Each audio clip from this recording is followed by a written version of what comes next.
In a Himalayan kingdom, a prince named Siddhartha Gautama was born, destined for greatness, either as a mighty king or a world-changing spiritual teacher. To keep Siddhartha focused on ruling, his father, King Suddhodana, shielded him from all suffering, building 3 lavish palaces filled with endless pleasures and beauty. The prince's life was a seamless song of joy, surrounded by youth, health, and luxury, with no hint of pain or sorrow. He married Princess Yasodhara, had a son named Rahula, and seemed to possess everything: love, wealth, and a bright future. Yet, Siddhartha's world was carefully curated. No old age, sickness, or death was ever allowed near him. Despite this perfection, a quiet curiosity grew in his heart. He wondered if beauty and happiness could truly last forever. Sometimes, gazing at a perfect rose, he felt a longing to see the world beyond the palace gates. This longing was a seed, waiting to grow into something far greater. As Siddhartha grew older, his curiosity about the world beyond the palace walls only deepened. The stories he'd heard as a child no longer satisfied him. He longed to witness life outside for himself, to see what lay beyond the golden cage of luxury and comfort that had always surrounded him. With a respectful heart, Siddhartha approached his father, the king, and asked for permission to visit the city, a request that carried both innocence and a quiet determination. The king, haunted by an old prophecy that foretold his son's destiny, reluctantly agreed. But he was determined to shield Siddhartha from any sight of pain or sorrow, and so he ordered the city to be cleansed of all suffering. Streets were swept spotless, vibrant banners and garlands hung from every doorway, and only the young, healthy, and joyful were allowed to be seen.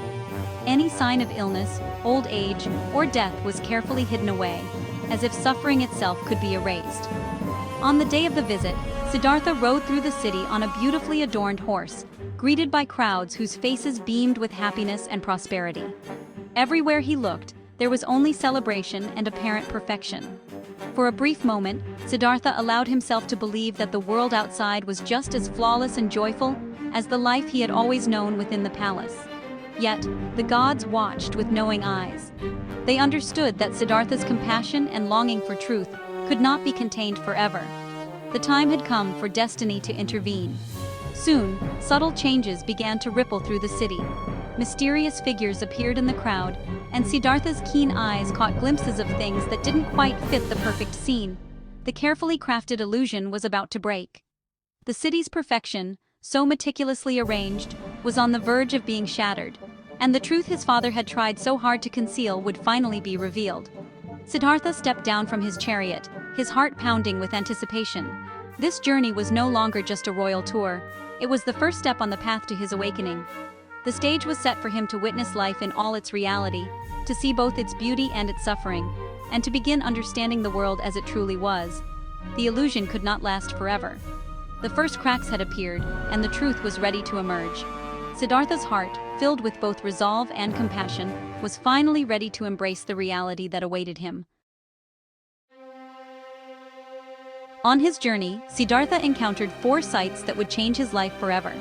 First, he saw an old man, bent, wrinkled, and frail, unlike anyone he'd ever known. Channa, his charioteer, explained, "This is old age, it comes to everyone." The prince was shaken, realizing youth and strength were not permanent. Next, he saw a sick person, writhing in pain. Channa said, "This is sickness. It can strike anyone, anytime."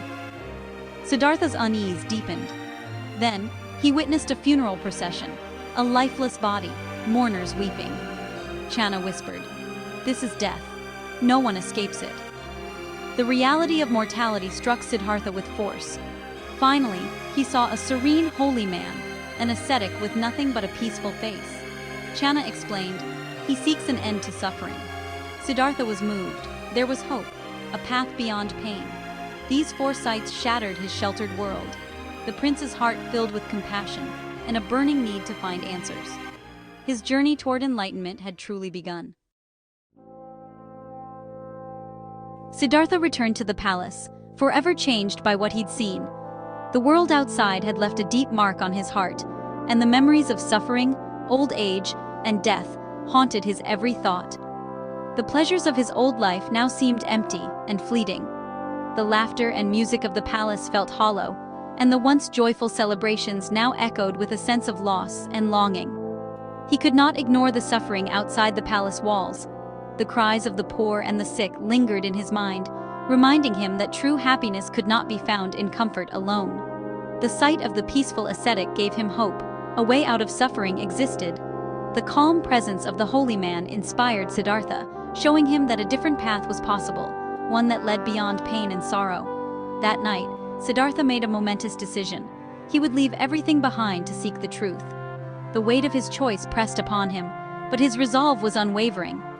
He quietly visited his sleeping wife and son, his heart heavy with love and purpose. He knew his departure would cause them pain, but he believed his quest could bring hope to countless others. He knew his quest was not just for himself, but for all beings trapped in suffering. The responsibility he felt was immense, yet it gave him strength to move forward. Without a word, he shed his royal robes, cut his hair, and slipped into the night. Each act was a symbol of letting go, a step away from his old identity and towards a new life. This was the great renunciation, the beginning of his search for lasting peace. The palace gates closed behind him, but his heart opened to the world. Siddhartha walked away from luxury, guided only by compassion and resolve. The road ahead was uncertain, but his purpose was clear. He became a seeker, determined to find the end of suffering. Each step he took was a promise to himself and to all living beings. The palace faded behind him. The unknown lay ahead. He did not look back with regret, but with hope for what he might discover. His journey into the world, and into himself, had begun. The path was long and filled with challenges, but Siddhartha was ready to face them all. The prince was now a wanderer, embracing the uncertainty of the road ahead, and carrying with him the hope of finding a way to end suffering for all. Siddhartha, driven by a deep longing for truth, sought wisdom from renowned teachers of his time. He mastered the art of deep meditation, learning every technique they could offer. Yet despite his dedication, he found their teachings incomplete, unable to answer the deepest questions of suffering and existence. Determined to go further, he joined 5 ascetics who believed that enlightenment could be reached only through extreme self-denial. Together, they embraced harsh austerities, starving themselves, enduring relentless pain, and pushing their bodies to the very brink of survival, convinced that denying the flesh would free the spirit. For 6 long years, Siddhartha practiced these severe austerities.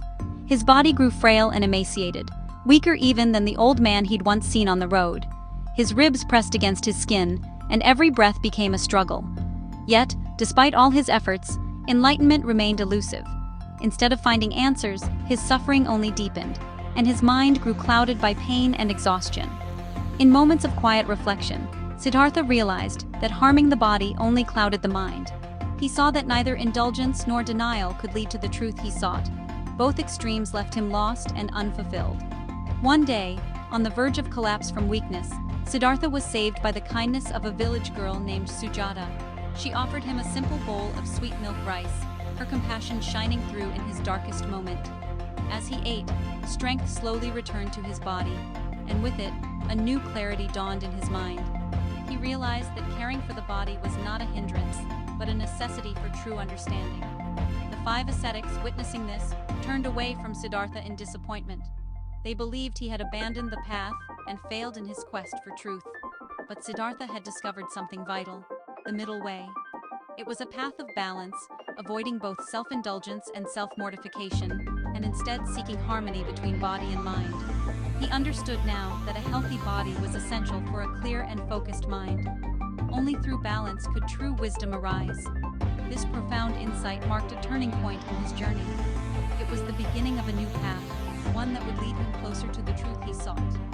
With renewed resolve, Siddhartha prepared to seek the answer within himself, ready to embark on his final quest for enlightenment. He understood now that the path of wisdom would not be found in suffering, but in balance, compassion, and inner peace. With a calm mind and a nourished body, Siddhartha approached the Bodhi tree at dawn, prepared for his final quest, a journey that would change the world forever. Renewed by Sujata's gift, Siddhartha realized the middle way was the path to awakening. He found a quiet spot beneath a great tree, the Bodhi tree, and vowed not to rise until he discovered the truth. He sat in meditation, focusing on his breath, letting go of striving and struggle. The answer, he knew, lay within his own mind. He watched thoughts and feelings arise and pass, seeking the root of suffering. With unwavering resolve, he faced whatever appeared in his mind. The world faded away, only the search for truth remained. Siddhartha was ready for the final test.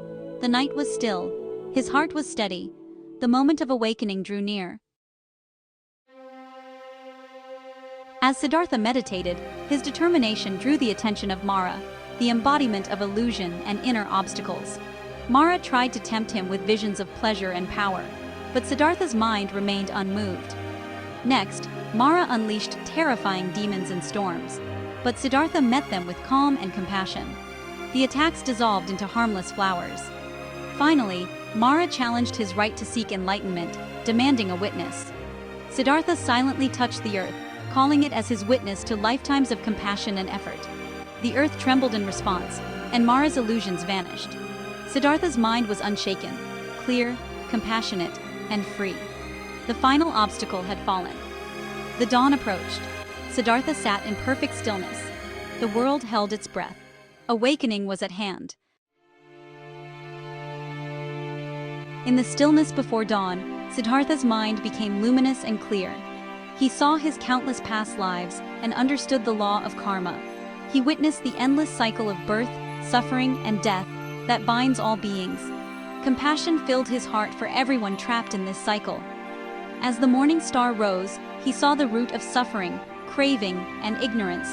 He realized the way to end suffering, the Noble Eightfold Path. Siddhartha fully understood the Four Noble Truths. He became the Buddha, the awakened one, not a god, but a fully awakened human. He saw that this potential for awakening exists in everyone. For weeks, he remained by the Bodhi tree, savoring liberation and considering how to share his discovery. Compassion urged him to teach. The path to freedom was open.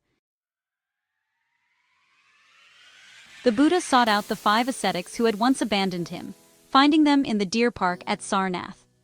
At first skeptical, they soon recognized his profound peace and listened as he taught the middle way and the Four Noble Truths. He spoke simply, from direct experience, showing that freedom lies beyond both indulgence and denial. One by one, the ascetics awakened, becoming his first disciples, the beginning of the Sangha, the community of practitioners. For 45 years, the Buddha traveled, teaching people from all walks of life the path of mindfulness, compassion, and wisdom. His story reminds us that true peace comes from transforming our inner world. Each of us holds the capacity to awaken and end suffering. The journey begins with a single, mindful breath. The Buddha's path is open to all. The search for truth continues in every heart.